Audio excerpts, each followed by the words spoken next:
Bonjour, j'espère que tu vas bien, que tu vas très bien même en ce mois de novembre. De mon côté, tout va bien.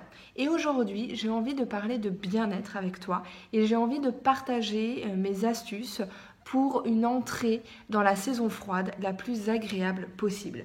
Puisque oui, on est en novembre, donc oui, l'été est déjà assez loin, le prochain été est encore plus loin et on est dans cette période où les jours raccourcissent, où les températures descendent et où beaucoup d'entre nous ont sans doute une grande envie d'hiberner alors que notre agenda ne nous s'y prête pas du tout. Et donc aujourd'hui, je vais partager avec toi mes astuces pour tirer parti de cette saison. Donc c'est les choses que j'essaye d'appliquer moi-même, même si j'arrive pas toujours à toutes les appliquer. Donc on démarre tout de suite avec mon plan de survie pour une entrée dans la saison froide agréable. Donc le premier élément qui est primordial à mon sens, c'est tout d'abord de prendre un grand soin de sa santé quand on entre dans la saison froide, de sa santé et de son bien-être. Alors évidemment, moi je ne suis pas médecin du tout, donc je partage avec toi mon expérience et mes astuces. Mais à mon sens, vraiment là, c'est le moment de, sur le plan de l'alimentation, faire le plein de vitamines et de minéraux. Donc on pense notamment aux agrumes pour la vitamine C, puisqu'en ce moment on en voit pas mal normalement sur les étals de nos marchands. On n'oublie pas d'inclure des légumes verts foncés pour faire le plein de minéraux. Et puis on pense à toutes ces courges oranges, à tous ces légumes oranges et ces fruits oranges de façon générale qui nous apportent plein de vitamines et en particulier qui sont très bénéfiques pour notre peau. Petit rajout au moment du montage de cette vidéo, évidemment donc il ne s'agit pas de se centrer uniquement sur un ou deux nutriments, mais de s'assurer que notre assiette est la plus variée possible pour être la plus nutritive possible et contenir le maximum d'éléments essentiels pour notre santé. Notamment quand on entre dans l'hiver, on n'oublie pas la vitamine D surtout et on peut aller voir son médecin et se supplémenter là-dessus parce que en général on manque de soleil et donc on manque de vitamine D puisque on est censé la synthétiser avec le soleil. Mais en dehors de ça, il y a tout le reste aussi, donc on veille à avoir une assiette la plus colorée possible et on n'hésite pas à faire le point avec son médecin si on pense qu'il y a peut-être des trous dans la raquette et qu'on a peut-être des petites carences ou des petits manques avec notre alimentation. Voilà. On s'hydrate chaudement. C'est-à-dire que, alors, pour ce qui me concerne, moi, plus on avance dans la saison froide, plus j'ai du mal à boire de l'eau froide. Déjà, de façon générale, au printemps, en été, j'aime pas trop ça. Il faut vraiment qu'il fasse très chaud pour que j'apprécie de l'eau froide. Moi, j'aime bien boire à température du corps. Et d'ailleurs, dans les médecines traditionnelles orientales, c'est plutôt ce qu'on préconise. Et il se trouve que moi, ça me convient bien. Mais du coup, même si on a moins soif qu'en été et que donc on oublie un petit peu plus facilement de boire, faut pas oublier que dès qu'on est un peu déshydraté, pour notre résistance, notre système immunitaire, c'est plutôt pas bon du tout. Et donc c'est le moment de passer aux tisanes, aux eaux chaudes infusées avec des herbes, je sais pas, avec du romarin, du thym, de la lavande. Moi, j'aime beaucoup prendre le matin un demi-citron pressé dans de l'eau chaude. Je regarde mes notes en même temps puisque j'en ai pris pas mal pour cette vidéo. J'aime beaucoup aussi avec du gingembre, voire un tout petit peu de poudre de piment rouge, ce qui me booste le matin. J'aime bien aussi faire infuser du thym et du romarin. Et puis, quand j'en ai, une tisane à base de réglisse ou d'épices indiennes type cannelle, cardamome, ce genre de choses. Ça me fait énormément de bien. Donc vraiment, si tu n'es pas trop habitué aux boissons à base d'eau chaude, quand même, je te le recommande dans cette saison pour arriver à booster ton hydratation. Et puis, si on a vraiment besoin de sentir de la chaleur, de se sentir enveloppé de chaleur, moi j'aime bien aussi pendant la saison froide programmer un hammam ou un sauna de temps en temps pour vraiment avoir bien chaud et après pouvoir repartir dans le froid en étant vraiment prête, en ayant l'impression d'avoir eu ma dose de chaud. Un autre aspect à explorer, je trouve, pour une entrée agréable dans la saison froide, c'est de tirer parti de l'obscurité. Alors oui, les jours raccourcissent, oui c'est un fait, mais ça n'est pas forcément négatif. Parfois on est un petit peu déprimé rien qu'à l'idée de savoir que les jours vont devenir de plus en plus courts. Mais on peut tout à fait en tirer parti. Par exemple, au lieu de reproduire à tout prix la lumière du soleil chez soi le soir, en ayant l'impression qu'il nous faut beaucoup de lumière, eh bien peut-être qu'on peut tirer parti de l'obscurité, utiliser des bougies par exemple, pour un moment cocooning. Alors on fait toujours très attention aux incendies évidemment, mais moi j'aime bien prendre un bain ou un dîner à la bougie les soirs d'automne ou les soirs d'hiver, et je trouve que ça donne un côté agréable au manque de lumière d'une certaine façon. Et en réalité, il y a peu de choses qui me fassent autant plaisir qu'un bain éclairé à la bougie ou une séance de yin yoga à la bougie ou un dîner aux chandelles. Donc vraiment, c'est quelque chose que je recommande. On peut aussi s'autoriser une fin d'après-midi ou une soirée emmitouflée dans une couverture avec une tisane à regarder un bon film. C'est vraiment le moment de donner tout son sens à la soirée canapé et vraiment de le faire consciemment, c'est-à-dire pas en crachant sur le canapé, mal installé, en mettant quelque chose au pif parce qu'on est crevé, mais en faisant vraiment de ce moment un moment spécial, un moment cocooning, un moment où on prend soin de soi. Donc pourquoi pas encore une fois allumer une bougie qui sent bon ou en profiter pour installer un diffuseur d'aromathérapie.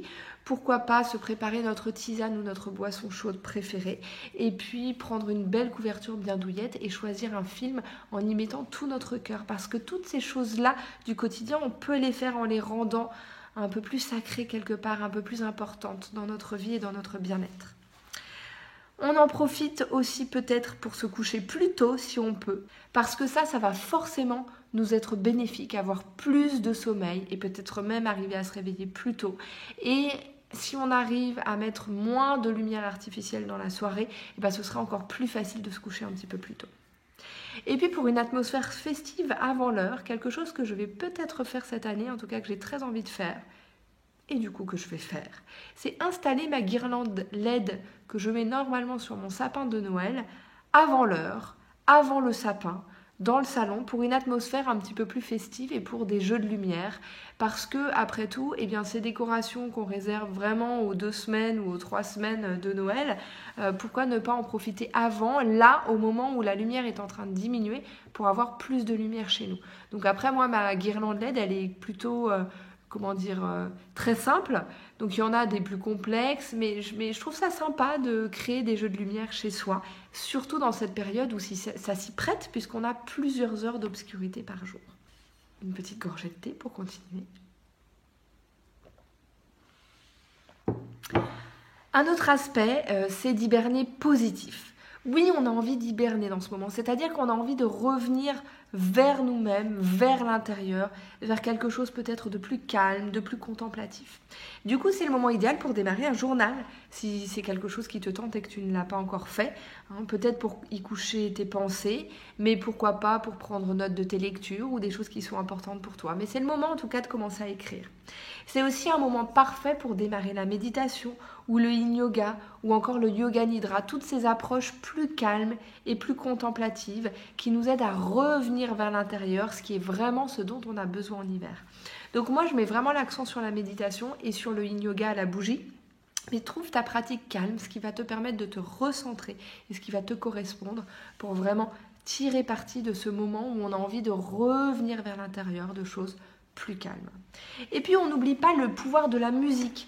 La musique, je trouve qu'on n'y pense pas assez, ou en tout cas qu'on n'en parle pas assez. C'est un outil qui est extraordinaire pour nous aider à être de bonne humeur, ou à être calme, ou à juste atteindre un état mental dont on a besoin à un moment donné. Et c'est vrai que moi j'utilise beaucoup la musique quand j'ai besoin de trouver de l'énergie, par exemple, je vais mettre des chansons que j'aime bien qui sont plutôt punchy, mais également quand j'ai besoin de calme ou quand j'ai besoin de quelque chose de réconfortant. Il y a des playlists qui permettent de créer cet état d'esprit.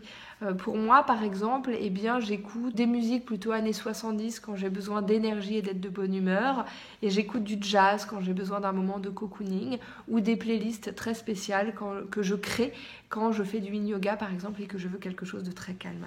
Mais n'oublions pas la musique et mettons-nous une bonne playlist réconfortante, un peu jazzy, qui nous montre que la saison froide, oui, c'est cool, c'est agréable. Et être dans notre salon, dans la pénombre, oui, c'est chouette. Et puis, on en profite, donc dans ce moment où on revient vers l'essentiel, pour trier nos affaires, pour se débarrasser de ce qui ne nous sert pas, hein, pour avoir l'esprit plus clair, pour être plus tranquille et mieux dans notre environnement. Et d'ailleurs, à ce sujet, moi j'ai un défi pour le mois de novembre.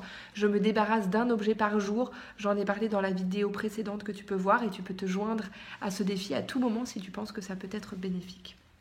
Et puis, eh bien, on voit loin et on commence à préparer le printemps. Donc, on peut profiter de nos soirées pour commencer à rêver à 2019, commencer à brainstormer sur nos souhaits, peut-être nos objectifs les plus fous, pour se donner une vision pour l'année 2019, parce qu'on n'y est pas encore. Alors, autant prendre un peu d'avance. Le mois de novembre, c'est pas encore le mois des fêtes où on a besoin de penser aux décorations, aux cadeaux, à tout ça, aux fêtes de famille, enfin, toutes ces choses qui nous occupent pas mal l'esprit au mois de décembre. Là, on a un temps un petit peu plus calme au mois de novembre, donc on peut en profiter pour prendre de l'avance et commencer à se projeter sur 2019. Et puis si vraiment tu as besoin de quelque chose pour te porter chaque jour au mois de novembre, eh bien tu peux mettre en œuvre un projet qui te tient à cœur. Donc moi, comme je t'en ai parlé il y a quelques instants et dans la vidéo précédente, c'est ce projet de me débarrasser d'un objet par jour, mais ça peut être toute autre chose qui va te porter dans ton quotidien au mois de novembre et quand on rentre comme ça dans cette saison plus froide.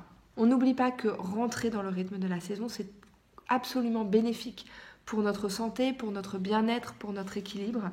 On ne peut pas se battre contre les cycles de la nature, ils sont là de toute façon, ils sont plus forts que nous, ils étaient là avant nous, ils seront là après nous.